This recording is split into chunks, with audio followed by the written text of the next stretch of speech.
بسم الله الرحمن الرحيم. الحمد لله والصلاة والسلام على رسول الله ولا نبي بعد أما بعد. السلام عليكم ورحمة الله وبركاته. Hürmetli de kadirli Müslüman bavurlar, ağayın tuğustar. Umayr ibn Vahb. لقد غدا عمير بن وهب أحب إلي من بعض أبنائي. عمر بن الخطاب. Umayr ibn Vahb mening кейбір балаларымнан да маған жақсырақ болып көрініп кетті. Менің балаларымның кейбіреуінен жақсырақ болып қалды деп Hazreti Umar ibn Xattab разиаллаху анху айтқан екен. Енді ол не үшін олай айтқандығын осы уағызымыздың орта тұсында айтатын боламыз. Жалпы осынға дейінгі айтылып келген сахабалар осы кітапта 4 парақтан болатын болса, бұл кісінің өмірі, мына кітаптың авторы 3 парақ жазған екен, сәл 1 парақ аздау. Уақытымызда меніңше 1 сағатқа жетпесе керек. عاد عمير بن وهب الجماحي من بدر ناجيا بنفسه لكنه خلف وراءه ابنه وهبا أسيرا في أيدي المسلمين. Umayr ibn Vahb Бәдір соғысынан өз нәпсін құтқарып кеткенімен, өзінің артында ұлы Вахбті мұсылмандардың қолында тұтқында қалдырып кетті дейді. Ең үлкен мұсылмандар мен мүшриктердің арасында исламда ғазауаттардың ішіндегі ең үлкен соғыс ғазауат деп ол пайғамбарымыз саллаллаху алейхи ва саллям да бірге қатынасқан соғысты айтылады. Бәдір соғысы, сол жерде Алла тағала мұсылмандарға үлкен жәрдем беріп, мүшриктердің менмін деген ең әшәддилерін жермен жексен еткен үлкен соғыс. Сол Бәдір соғысында бұл әлі исламға дейінгі, өте исламға қарсы дұшпан болған Умайр ибн Вахб өз нәпсін Бәдір соғысынан аман алып кеткенімен, артында мұсылмандардың қолында тұтқында ұлы Вахбті қалдырып кеткен еді. Бұл кісінің өз аты Умайр ибн Вахб. Вахб деген енді ол кісінің әкесі. Бірақ баласының да аты Вахб екен де ол кісінің.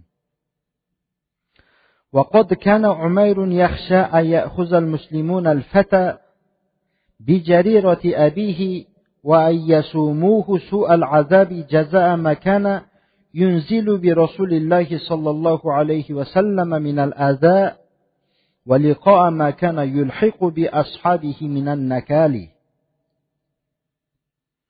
Umayr қорқатын еді.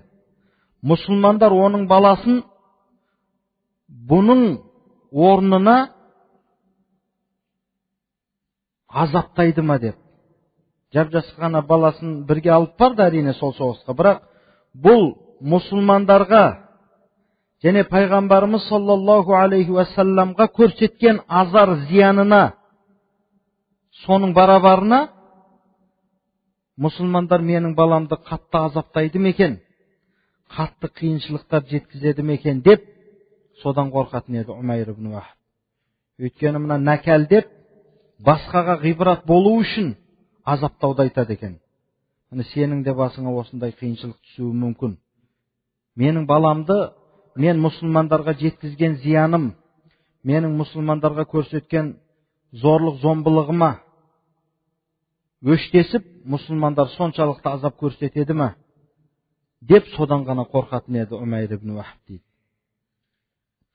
وفي ذات الزحن توجه عمير إلى المسجد للطواف بالكعبة والتبرك بأصنامها فوجد صفوان بن أمية جالسا إلى جانب الحجر فأقبل عليه وقال عم صباحا يا سيد قريش. Bir күні сәске уақытында Умайр Харам мешітіне қарай бет алды. Кабаға барып тавап жасау үшін, әрине мүшриктер де ол кезде тавап жасайды, бірақ әрине біздің мұсылмандардың тавафына ұқсамай, жалаңаштанып алып, түрлі өздерінің бір надандық, бір жахили амалдарын жасап жататын ол кезде Кабаға. Және өздерінің бұттарымен тәбәррук берекелену үшін, бұттарына барып тағзым көрсету үшін мешітке қарай бет алды Умайр ибн Вахб. Сол жерде ол Софуан ибн Умайя, Құрайыштардың ішіндегі ең беделдісі болған. Мекке Құрайыштарының сол кездегі әрине мүшрик болды ол кісі де. Фатхтан кейін бірақ мұсылман болды ол кісі. Меккенің фатхынан кейін Софуан ибн Умайя. Сол кісіні тапты. Ол Хижрдің қасында отыр еді дейді. Хижр деп Меккеге хажыға барғандар біледі. Кабатулланың жанынан Исмаил пайғамбардың кішкене бір несі шыққан. Бір Хижр деп аталады сол жерде. Арнайы бөлініп. فأقبل عليه وقال عم صباحا يا سيد قريش. Жаңағы Софуан Умайяны көрді да, Умайр соған қарай барып, ей Құрайыштардың ұлығы, қайырлы таң болсын сізге деді. Бұл мүшриктердің жахилият дәуіріндегі арабтардың, жалпы мүшрик емес, арабтардың жахилият дәуіріндегі сәлем еді. Бізде де әлі айтылады, ассаламу алейкумның орнына қайырлы таң, қайырлы кеш, қайырлы күн деген сияқты сөздер. Им сабахан деген соған келеді. Қайырлы таң болсын ей Құрайыштардың сәйиді деп Софуан ибн Умайяға сәлем берді Умайр ибн Вахб. فقال صفوان عم صباحا يا أبا وهب اجلس نتحدث ساعة فإنما يقطع الوقت بالحديث. Софуан ибн Умайя, саған да қайырлы таң болсын ей Аба Вахб. Кел отыр, біраз сөйлесейік, өйткені сөйлесумен уақыт қысқарады ғой, деп қасына шақырды. فجلس عمير بإيذاء صفوان بن أمية واتفق الرجلان يتذاكران بدرا ومصابها العظيمة ويعددان الأسر الذين وقعوا في أيدي محمد وأصحابه ويتفجعان على عزماء قريش ممن قتلتهم سيوف المسلمين وغيبتهم القليب في أعماقه. فتنحد صفوان بن أمية وقال ليس والله في العيش خير بعدهم. Екеуі отырып Бәдір соғысын еске ала бастады. Сол Бәдірде бұлардың басына жеткен үлкен апат, қиыншылықты естеріне ала бастады. Мұхаммед алейхиссалам мен оның сахабаларының қолында қалып кеткен тұтқындарын есіне алып санай бастады. Анау қалды ғой деген сияқты. Және екеуі үлкен бір Құрайыштың үлкендерінің сол Бәдір соғысында мұсылмандардың қылыштары өлтірген Құрайыштың үлкендеріне көңіл білдірісті екеуі. Ай, қандай ауыр жағдай болды. Және Құрайыштың үлкендерін мына жерде сипаттап жатыр, мұсылмандардың қылыштары оларды өлтірген еді, және де Қалиб оны шұқырына жоқ қылған еді, көміп тастаған еді дейді. Қалиб деп Бәдір соғысында мүшриктердің өлгендерін апарғанда бір шұқырға көміп тастай салған барлығын, жеке-жеке көмбеген. Соны айтып тұр. Сол Қалиб, Бәдір соғысындағы Қалиб оларды жермен жексен еткен, мұсылмандардың қылыштары өлтірген Құрайыштың үлкендеріне екеуі отырысып, бір-біріне көңіл білдірісті. Ай, анау қандай адам еді, қандай мүшрик еді дейді ғой, енді басқа не дейді? Қандай мұсылмандарға қарсы зорлық, зомбылық жасайтын еді деген сияқты ғой. Өйткені ол кезде бұлардың ойында тек қана мұсылмандарға зиян жеткізу, ислам нұрын өшіруден басқа ойларында ештеңе болмады. Сол кезде әлгі Софуан ибн Умайя, яғни Құрайыштардың ұлығы деп атырмыз ғой, сол кісі ұзақ деп былай деді: Аллаға қасам. Мүшриктердің өзі сол кезде валлахи деп айта береді да. Аллаға қасам, Budan keyin bizde bir жақсылық жоқ қой тіршілікте dedi. Өйткені Бәдірде қаншама бетке ұстар үлкен Құрайыштың ұлықтары өліп кеткен еді. Бұл оқиғалардан кейін бізде бір тіршілігімізде бір жақсылық жоқ қой деп күрсінді ұзақ. فقال عمير صدقت والله ثم سكت قليلا وقال ورب الكعبة لولا ديون علي ليس عندي ما أقضيها به وعيال أخشى عليهم الضياع من بعدي لمضيت إلى محمد وقتلته وحسمت أمره وكفرت شره ثم أتبع يقول بصوت خافت وإن في وجود ابن وهب لديهم ما يجعل ذهابي إلى يثرب أمرا لا يثير الشبهات. Сол кезде Умайр Софван ибн Умайяға айтты: Аллаға қасам, өте дұрыс айтасыз. Шынында да тіршілігімізде бір мән қалмады ғой.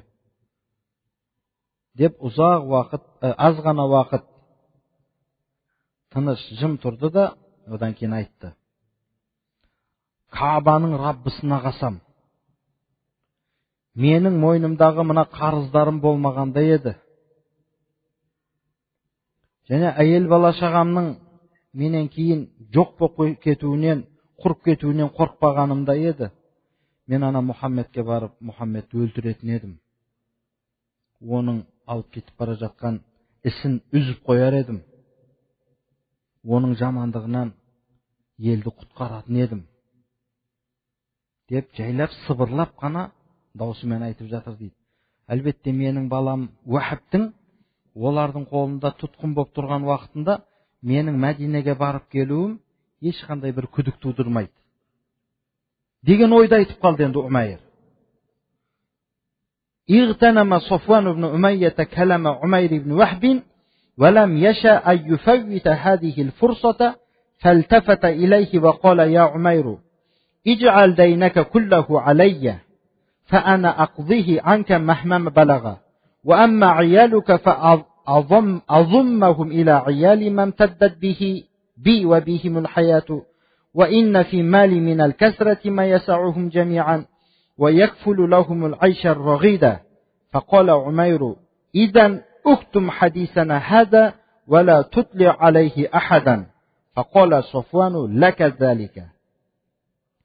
Осы мезетті, осы уақытты Софуан ибн Умайя ғанимат біліп қалды.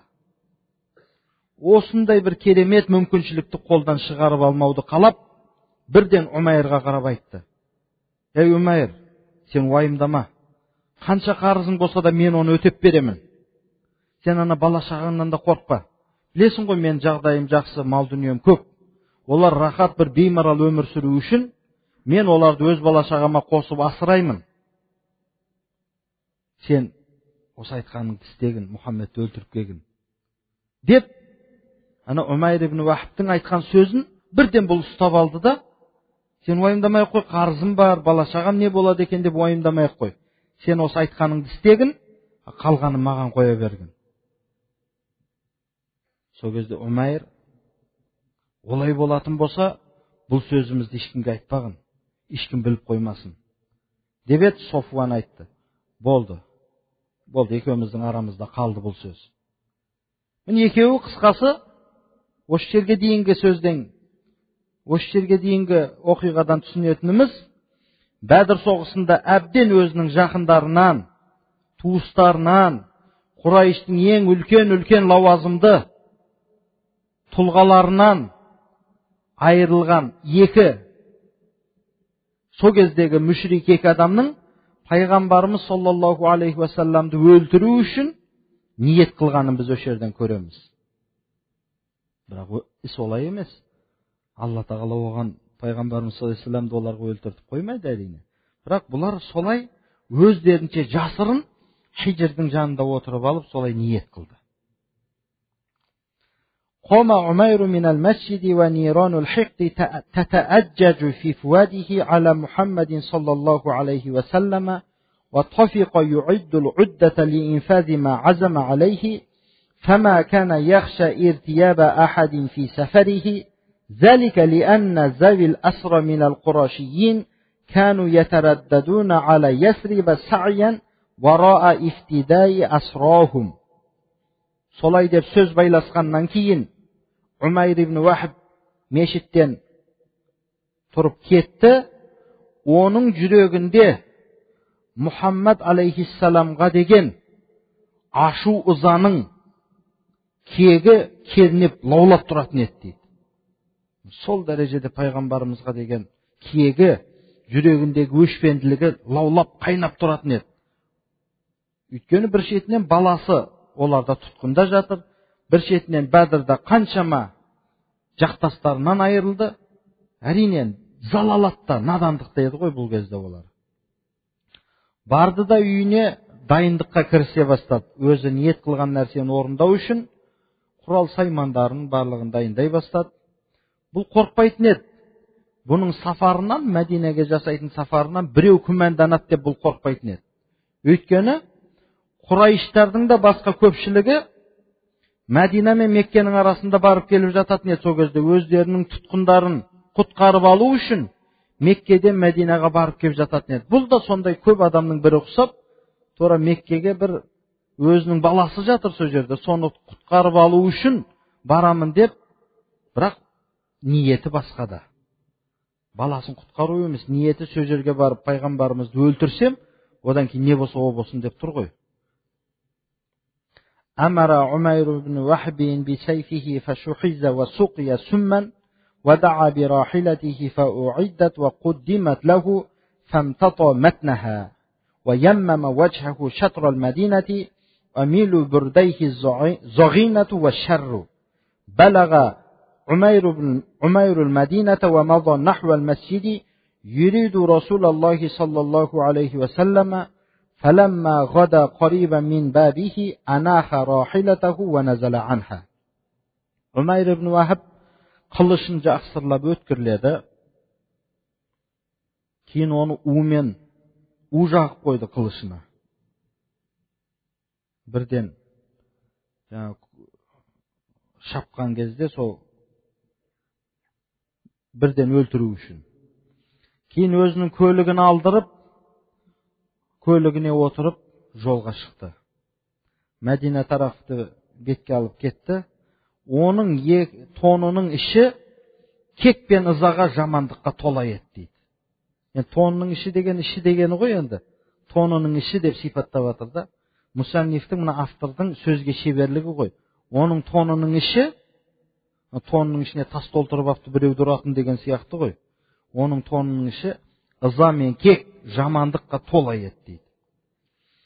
Умайр Мәдинаға жеткеннен кейін мешіт тарапқа қарай жүрді. Расулуллах саллаллаху алейхи вассаламды іздеп, көріп қалам ба деп. Пайғамбарымыз саллаллаху алейхи вассаламның үйінің жанына жақындағаннан кейін түйесін шөктіріп, түйесінен түсті дейді. Енді осы уақытта не болып жатыр еді? Кана Умар ibn al-Khattab radiyallahu anhu izzaka jalisan ma'a ba'zi sahabati qariban min babil masjidi يتذاكرون بدرا وما خلفته وراءها من أسرى قريش وقتلهم ويستعيدون صور بطولات المسلمين من المهاجرين والأنصار ويذكرون ما أكرمهم الله به من النصر وما أراهم في عدوهم من النكاية والخذلان فحانت من عمر التفاتة فرأى عمير بن وحب ينزل عن راحلته ويمضي نحو المسجد متوشحا سيفه فحب مزعورا وقال. Sol mezette Umar ibn al-Khattab radıyallahu anhu bazı sahabalarмен бірге мешіттің есігінің жанында отыр еді дейді. Олар да Бәдір соғысын еске алып, Құрайыштың қолға түскен тұтқындарын зікір қылып, мұсылмандардың, мұхаджирлер мен ансарлардан болған мұсылмандардың батырлықтарын, батырлық суреттерін қайталап еске алып, Алла тағала бұларға берген, мұсылмандарға берген жәрдемді зікір қылып, анау өздерінің дұшпандары болған Құрайыш мүшриктеріне болған Алла тағаланың қандай бір бәле апатын, қорлығын еске алып, отырған еді. Hazreti Omar roziyallohu anhu. Сол кезде кенеттен Hazreti Omar'дың көзі бұрылып Умайр ибн Вахбты көріп қалды. Ол сол мешітке жақын, мешіттің есігінің жақынына келіп, түйесінен түсіп, қылыш асынып кетіп бара жатыр. Мешітке, пайғамбарымыз саллаллаху алейхи ва салламның үйі сол мешіттің қасы ғой. Сол кезде Hazreti Omar қорыққанынан жүгіріп орнынан атып тұрып былай деп жатыр. Hazal kalbu aduwullah Umayr ibn Wahb. Wallahi ma jaa illa li sharrin. Laqad allaba al-mushrikina alayna fi Makkah wa kana aynan lahum alayna qubayla Badr. Thumma qala li julasaihi imdhu ila Rasulillah sallallahu alayhi wa sallam wa kunu hawlahu wahzaru an yaghdura bihi hadha al-khabith al-makir. Hazreti Omar roziyallohu anhu жалма-жан қылышын асынып пайғамбарымыздың үйіне қарай беттеп бара жатқан Умайр ибн Вахбты көріп қалды да, мынау ит деп жатыр енді. Әрине ол мүшрик кез еді ғой. Мынау ит Алланың дұшпаны Умайр ибн Вахб қой. Бұл жерге тегін келген жоқ, бұл бір жамандық үшін келді бұл жерге. Бұл анау Меккеде біздерге қарсы мүшриктерді қозғаған еді ғой, білесіңдер ме, естеріңде ме? Және бұл Бәдір соғысынан алдын біздерге қарсы сол мүшриктердің жасус деп тыңшысы болған. Бұл тегін жүрмейді мына Мәдинеде. Жүріңдер, кеттік пайғамбарымыз саллаллаху алейхи ва салламға, пайғамбарымыздың жанында болайық. Мынау айлакер хабис деп нәжасатты айтады. Мұны айлакер нәжас пайғамбарымызға бір қиянат жасап қоймасын. Жүріңдер, пайғамбарымыздың қасына барып тұрайық. Деп Hazreti Omar жалма-жан Умайр ибн Вахбты көре сала, қасындағылармен жүгірісіп кетті сол жаққа қарай. Сумма бадара Умару иля наби саллаллаху алейхи ва саллам ва қала: Я Расулаллах, хаза адувуллах Умайр ибн Вахбин қад жаа мутавашшихан сайфаху وما أظنه إلا يريد شرا فقال عليه السلام أدخله علي.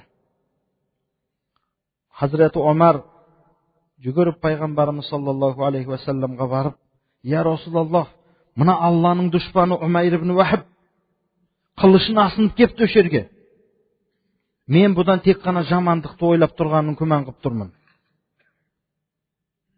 Hazreti Omar өте қызба, өте сондай батыр сахаба болған. Өте сондай мінезі өткір сондай. Сол үшін де Фаруқ, ақ пен қараны ажыратушы, батыл мен дұрыс емес нәрсемен дұрыс нәрсенің ажыратушы болған Hazreti Omar жүгіріп барып пайғамбарымызға сол сөздерді айтып жатыр. Сол кезде пайғамбарымыз жайбарақат қана: кіргізгін оны маған деді. Енді Hazreti Omar қалай кіргізеді қараңыз. فأقبل الفاروق على عمير بن وحب وأخذ بتلابيبه وطوق عنقه بحمالة سيفه ومضى به نحو رسول الله صلى الله عليه وسلم. Ол жөн барып жүр енді сен пайғамбарымыздың алдына кіресің деп тұрған жоқ. Жүгіріп Hazreti Умайр ибн Вахбке барып оның жағасынан ұстады. Сөйтті де өзінің қылышының қайысы, қылышының қорабының қайысы бар, асылып тұратын. Соны мойнына алып, итше сүйреп пайғамбарымыз алейхиссалам алдына алып кірді. Мойнынан қайыспен салып алып, ноқталап алған сияқты ғой, пайғамбарымыздың алдына алып кірді. فلما رآه النبي عليه الصلاة والسلام على هذه الحال قال لعمر: أطلقه يا عمر. فأطلقه ثم قال له: استأخر عنه. فتأخر عنه. Пайғамбарымыз алейхиссалам осы халді көргеннен кейін Hazreti Omarға айтты: жіберген оны, ей Омар деді. Енді мойнынан қарғы салып алғандай алып кіріп отыр ғой. Кейін Hazreti Omar жіберді. Пайғамбарымыз Hazreti Omarға айтты: енді сен артта тұра тұр деді. Истахир анху деген артқа шегін дегені ғой. Hazreti Omar артқа шегініп тұрды. ثم توجه الرسول صلى الله عليه وسلم إلى عمير بن وحب وقال: أدن يا عمير. فدنا وقال: أنعم صباحا. فقال رسول الله صلى الله عليه وسلم لقد أكرمنا الله بتحية خير من تحيتك يا عمير لقد أكرمنا الله بالسلام وهو تحية أهل الجنة. Кейін пайғамбарымыз саллаллаху алейхи ва саллям өз орнынан тұрып Умайр ибн Вахбке қарай жүріп барып, "Ей Умайр, бер жақындағын" деді. Умайр ибн Вахб пайғамбарымызға жақындап, "Ан'им сабахан" деді. Бұл да жаңа "Им сабахан" деген сияқты "Қайырлы таң" деген арабтардың жахилият дәуіріндегі сәлемін айтты. Сол кезде пайғамбарымыз айтты: "Ей Умайр, Алла Тағала біздерді сенің сәлеміңнен де жақсырақ сәлеммен құрметтеді ғой. Алла Тағала бізді сәлем, әхлі жәннаттың сәлемін бізге нәсіп етті, құрметтеді сомен. Яғни ассаламу алейкум деген сөзді Алла Тағала бізге үйретті. Сенің мына ан'им сабахан дегенің не? Деген сөзді айтты. Сол кезде Умайр айтып жатыр. Фақала Умайр: "Валлахи ма анта бибаидин ан тахиятина ва иннака биха лахадису ахдин." Аллаға қасам, сіз де біздің сәлемімізден ұзақ емес едіңіз ғой. Кеше ғана сіз де осы сәлемді айтып жүрдіңіз ғой деп пайғамбарымызбен қасарысып жатыр енді бұл. Сонда пайғамбарымыз алейхиссалам фақала лаху расулу алейхиссалату вассалам: "Ва маллази жаа бика я Умайр?" Оған қарап айтты: "Не алып келді сені бұл жерге? Не үшін келдің? Жөніңді айт" дегені ғой. Қала, Умайр айтып жатыр: "Житу аржу факака хадал асир аллази фи айдикум фа ахсину илайя фихи." Мен анау сіздердің қолдарыңыздағы тұтқын баламды құтқарып алу үшін келдім. Енді маған бір жақсылық жасаңыздар, енді баламды тұтқыннан босатып беріңіздер деп қулыққа көше бастады енді бұл. Енді пайғамбарымыздың жанында сахабалар, Хазірет Омар сияқты арыстандай әйбатты сахабалар қасында тұр. Енді бұл енді қулыққа көшу керек. Бірден пайғамбарымызды атылып өлтірем деп шыға алмайды ғой бұл жерде. Енді бұл солай қулыққа көшіп жатыр.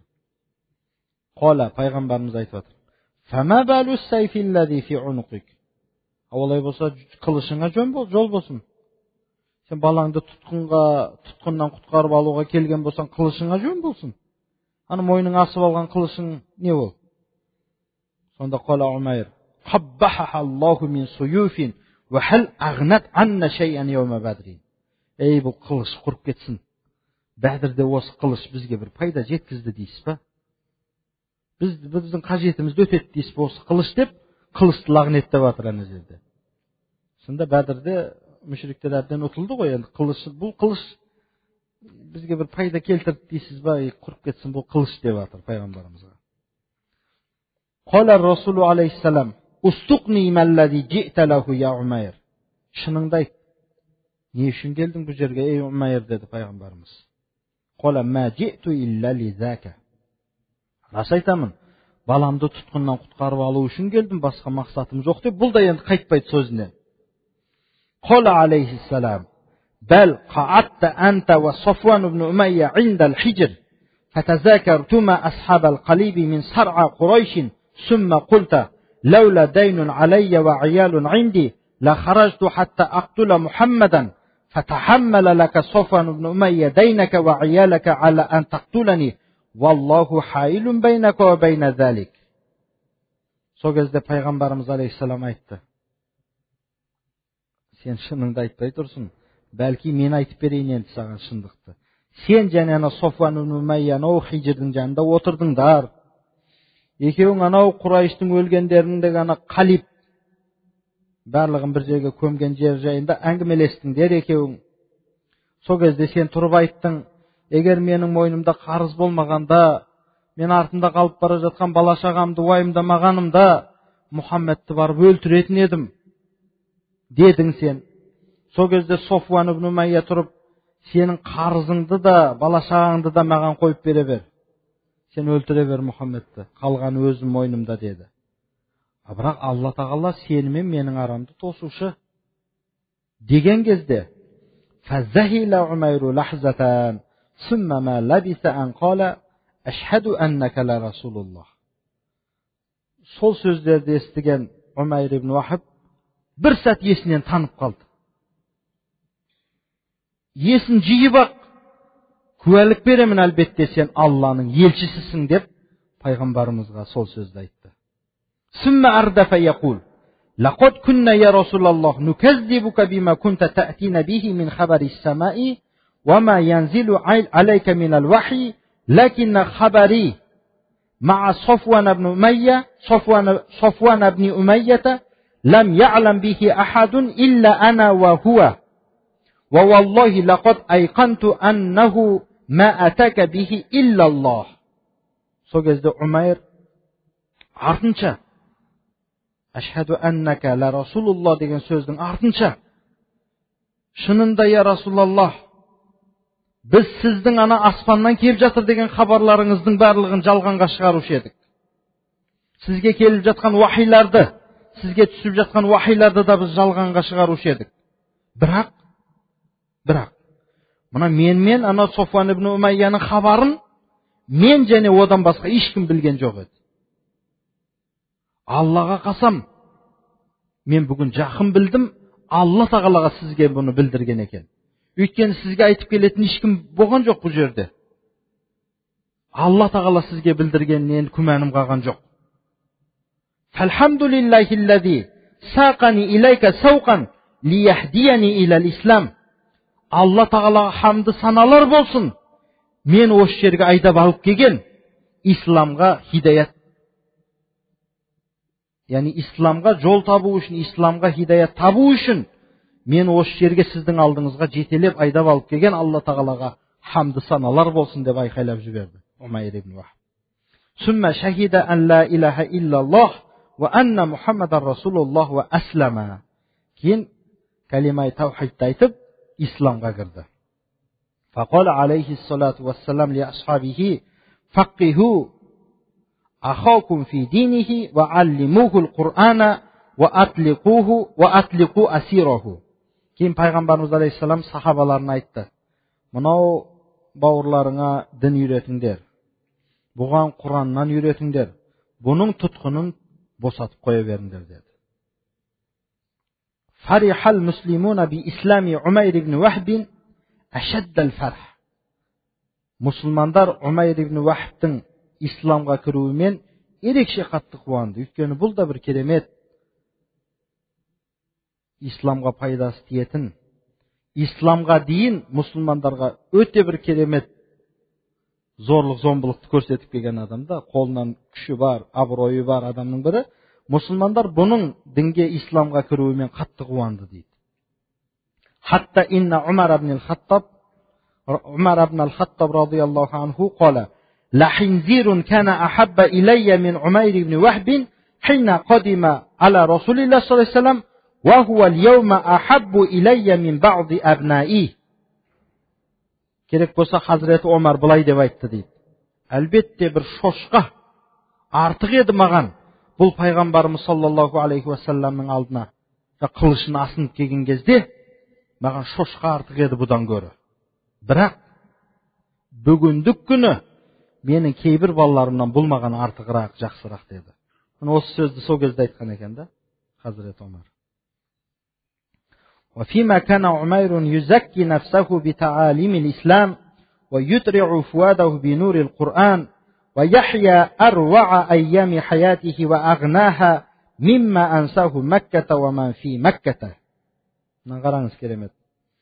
Хазіреті Умайр ибн Вахб өзінің нәпсісін пәктер исламның тәлімдерімен. Өзінің кең жүрегін Құранның нұрымен толтыратын еді және де. Ол өміріндегі ең бір керемет, ең бір әдемі тіршілікті кешіп жататын еді.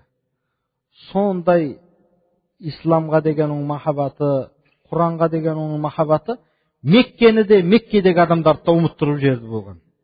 Ұмытып кетті ол. Соншалықты исламға деген махаббаты. Кана Софуан ибн Умайята юманни нафсахул аманiyya ва ямурру би андияти Курайшин фаяқулу абширу би набаин азимин я'тикум қарибан фаюнсикум вақ'ата бадрин. Ал енді анау Софуан ибн Умайя Мәккедегі өз нәпсінде бір армандап жүретін еді дейді.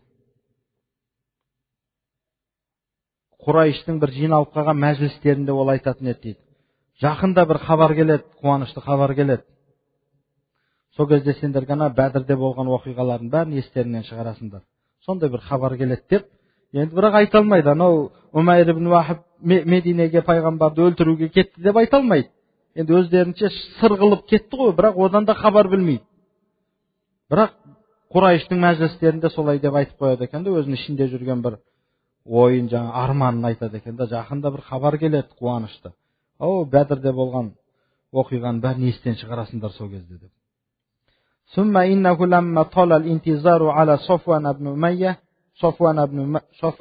أمية أخذ القلق يتسرب إلى نفسه شيئا فشيئا حتى غدا يتقلب على أحر من الجمر وطفق يسائل الركبان عن عمير بن وهب فلا يجد عند أحد جوابا يشفيه.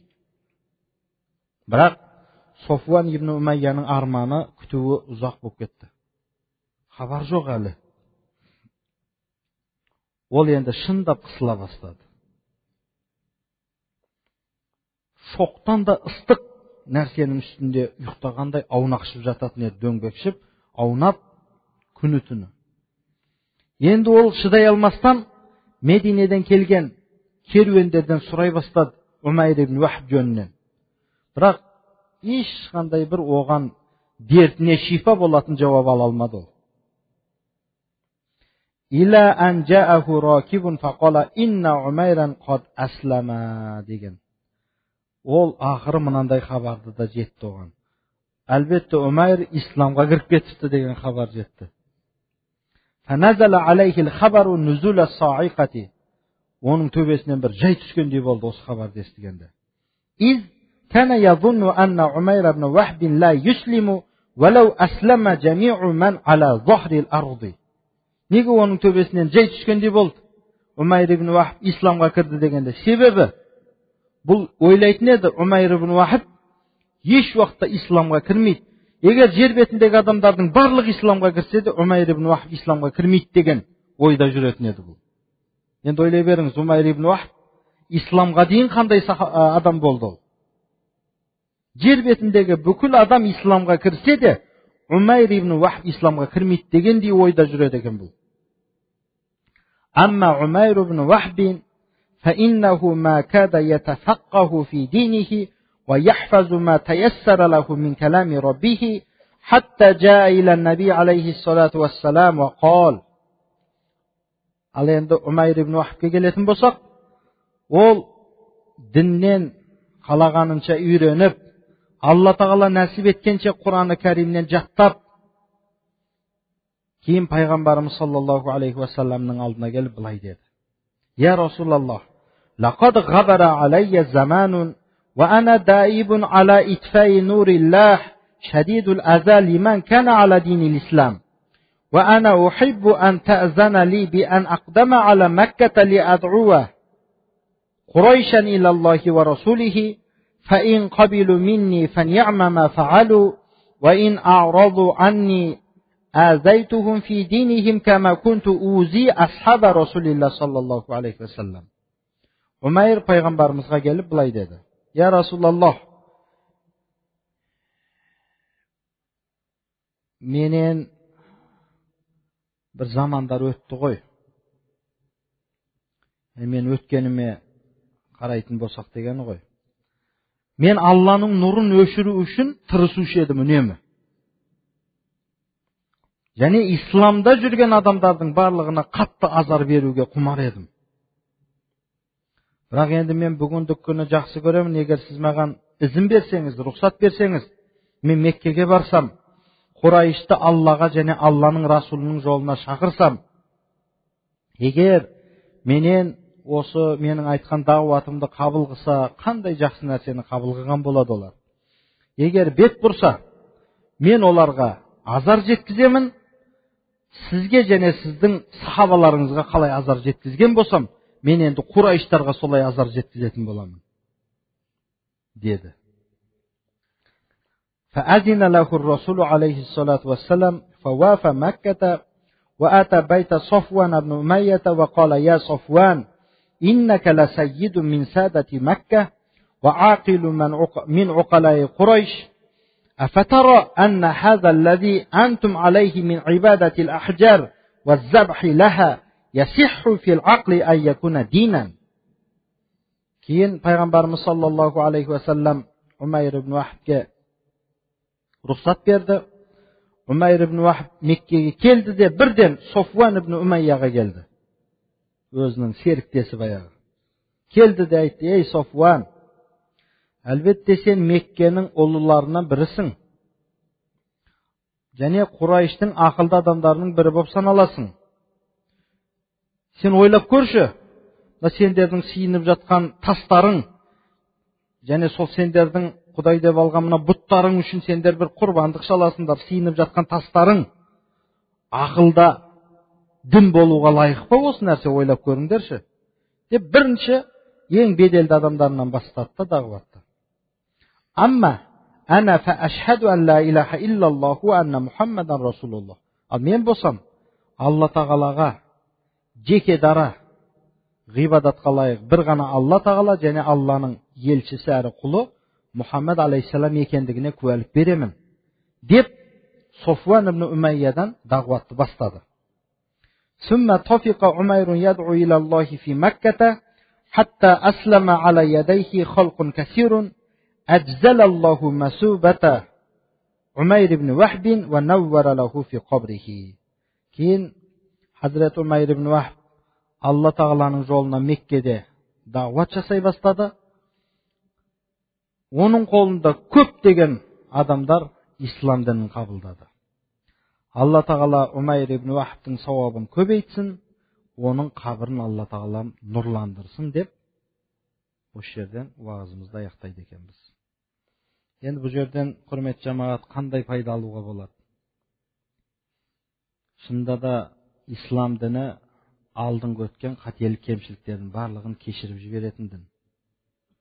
Көп адамдар намаз оқымай жүрген, қате кемшіліктерді көп жасап жүрген адамдар айтады дейді: "Ей ақыр болары болды ғой енді. Көреміз, бара жата көрерміз" деп айтады екен да, Құдай сақтасын. Мына кісілердің өмірін қараңызшы. Исламға дейін мұсылмандардың пайғамбарымыз саллаллаху алейхи вассаламның әшәдді ең үлкен дұшпандарынан болған адам. Өзі айтып тұр ғой: "Мен Алланың нұрын өшіруге тырысушы едім. Және мұсылмандарға ең көп зиян жеткізуге құмар адам едім. Я Расулалла, егер ізін берсеңіз, мен барып сол ісімді енді мүшриктерге істесем" дейді да. "Мен дағуат қылам, егер қабыл қылса жақсы, қабыл қылмаса сізге және сіздің сахабаларыңызға жеткізген зиянды, қиыншылықты менен солардың басына көрсетейін" деп жатыр да. Біздерге осы нәрсе үлгі болу керек.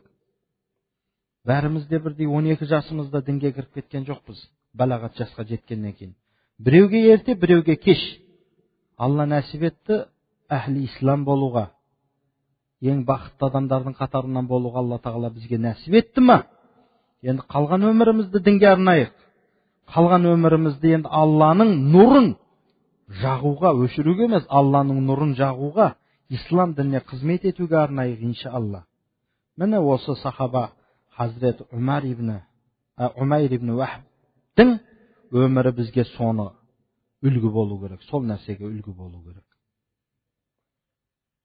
Соншалықты пайғамбар, бірақ пайғамбарымыз саллаллаху алейхи ва саллям ана Hazret Омарға жібер оны, енді артта тұр деуінің барлығы пайғамбарымыз алейхиссалам біліп тұрды оның, ол сахабаның болашақта қандай шынайы мұсылман болатынын, қандай шынайы сахаба болатынын білгендігі үшін.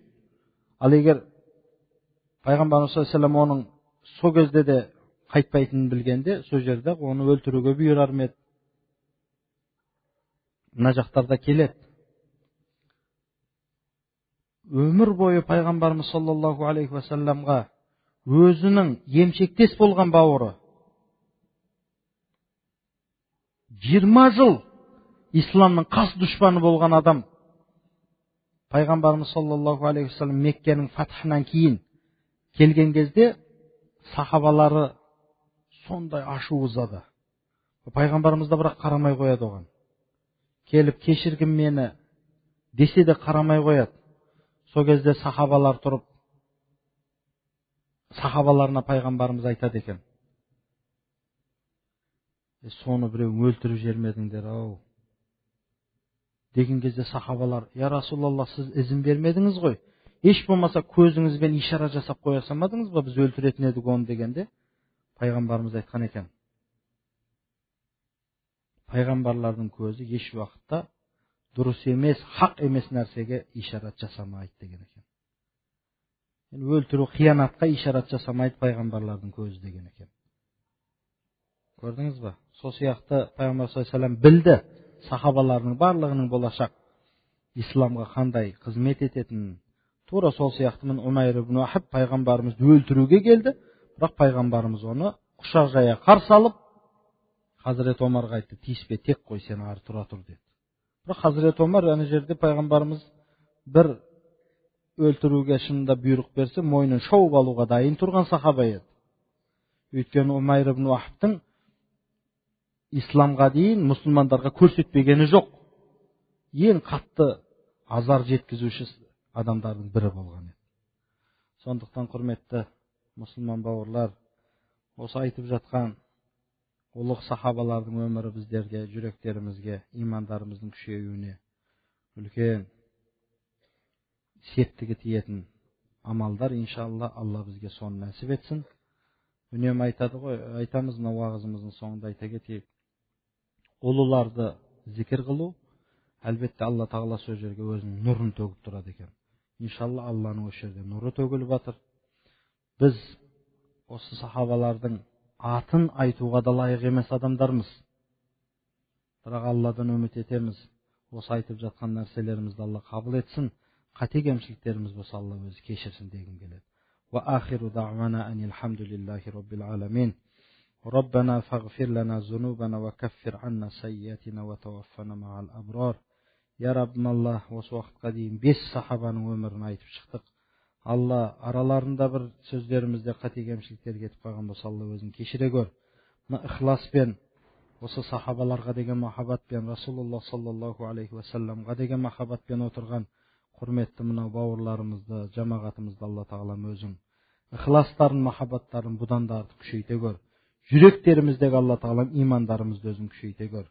Күнә істерден Алла тағала аулақ жүруді біздерге нәсіп ете көр. Ва саллаллаху тағала аля хайри халқихи Мухаммад ва аля алихи ва асхабихи ажмаин би рахматика.